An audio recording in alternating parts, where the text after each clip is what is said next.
Si tienen ustedes alguna pregunta. Sí.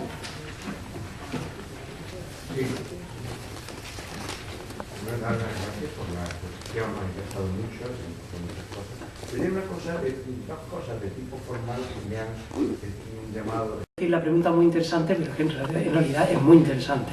Y además tendría un comentario muy extenso. Yo voy a intentar darle mi opinión, fundamentalmente, algunas pinceladas, ¿no?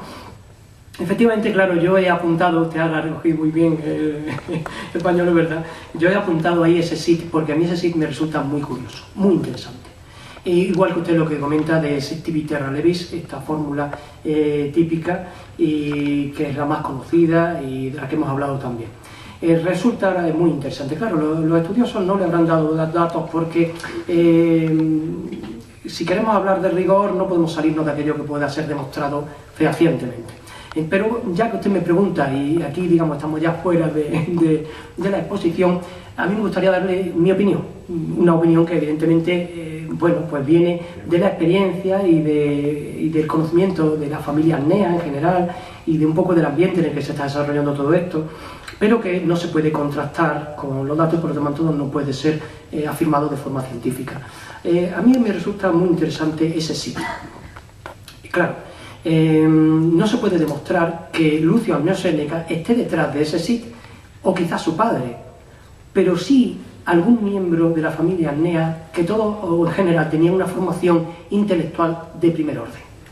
Yo creo que hay algún miembro de los Arneos cordobeses, que puede ser el propio Lucio Anneo Séneca, su hermano Novato, su hermano Mela, el padre o incluso la madre de Séneca Ebria, que sean los que al final quieran marcar este detalle del SIT, porque esto no es normal, esto como usted dice, esto no es habitual. Ya de hecho, lo que es el SIT Terra Levis ya plantea problemas, como usted muy bien apunta, si encima cambiamos el orden de ese SIT Terra Levis y el SIT lo ponemos al final, y además con todas las letras. Observe usted cómo ahí aparecen las 3 letras de SIT, y luego la hija repite esa misma fórmula, que ya de por sí es muy extraña esa fórmula, y la hija repite, es lo que yo he dicho, ahí hay un guiño entre madre e hija, evidentemente, quien dice lo que hay que poner en la lápida, sabe muy bien quiénes son Arnea prima y Secas, madre e hija, las deben conocer o haber conocido en profundidad, y esa persona que indica cómo hay que poner esa fórmula tan original, ¿verdad? Porque yo creo que esto es muy original.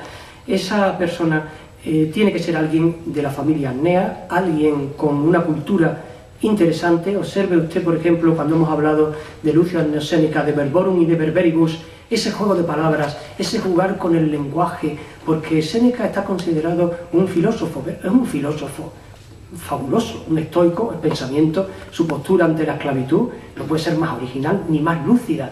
Pero no solamente un filósofo, es también un orador. De hecho, cuando Agripina lo llama del destierro, lo llama en calidad de orador. Es un hombre que maneja el lenguaje a la perfección. Es un hombre que incluso podríamos decir que en Roma, que la Roma desde entonces impulsa un nuevo estilo literario, por el que es criticado en algunos aspectos, dicen que su estilo es muy recortado.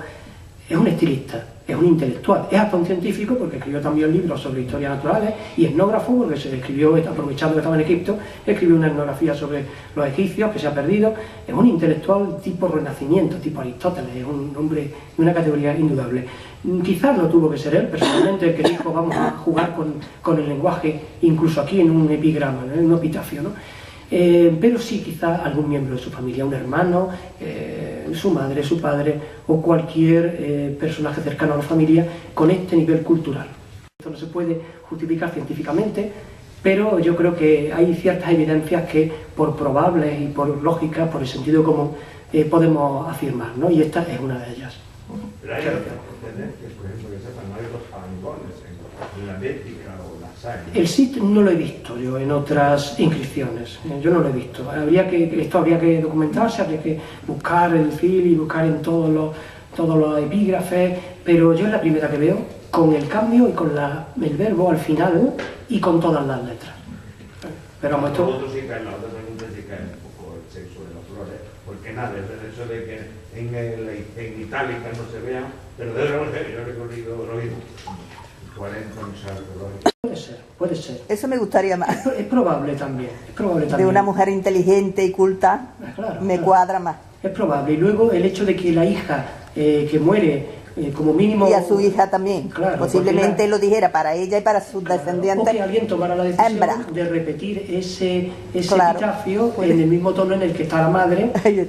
Todo esto, claro, son futuribles, ¿verdad? Claro. Son conjeturas, pero yo No creo lo que vamos a saber jugar- nunca. Yo creo que la pieza está ahí para jugar con eso también, para saber que o bien ella o algún miembro quisieron lanzar una especie de clave, como ahora está muy de moda en Como la mujer novela. me gustaría más creerlo. Claro, sí. Además, ya hemos visto que el papel de la mujer en la vida de Séneca es muy importante y merece, desde luego, un tratamiento por extenso, ¿no? Sí, sí. Estamos hablando de una inscripción en una tumba, ¿no?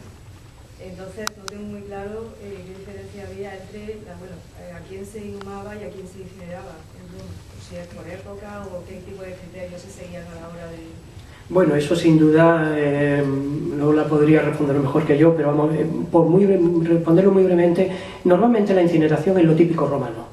El mundo romano, desde el principio, practica la incineración. La inhumación viene sobre todo con la aparición del cristianismo, es algo más tardío.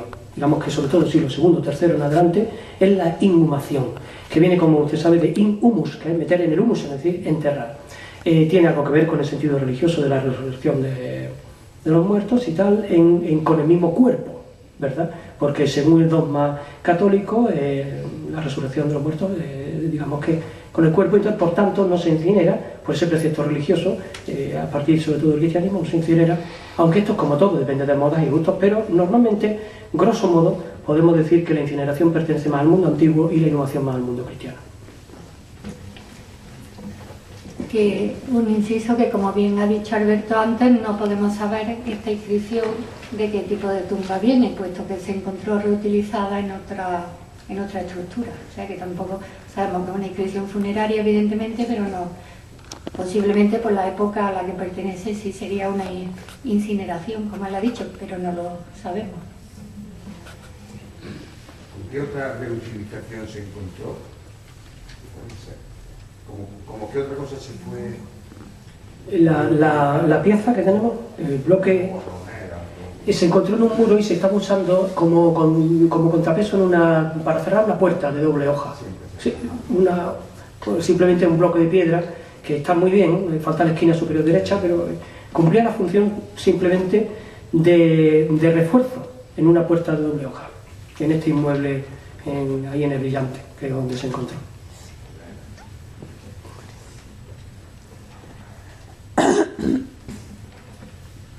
Bueno, si no hay ninguna pregunta, pues muchísimas gracias por su asistencia, muchas gracias Alberto, porque yo creo que hemos aprendido mucho hoy también, y nada, les invito a la próxima pieza de Arma, que ya tendrá lugar en enero de 2013, el último domingo del mes, como siempre. Muchas gracias. Bien.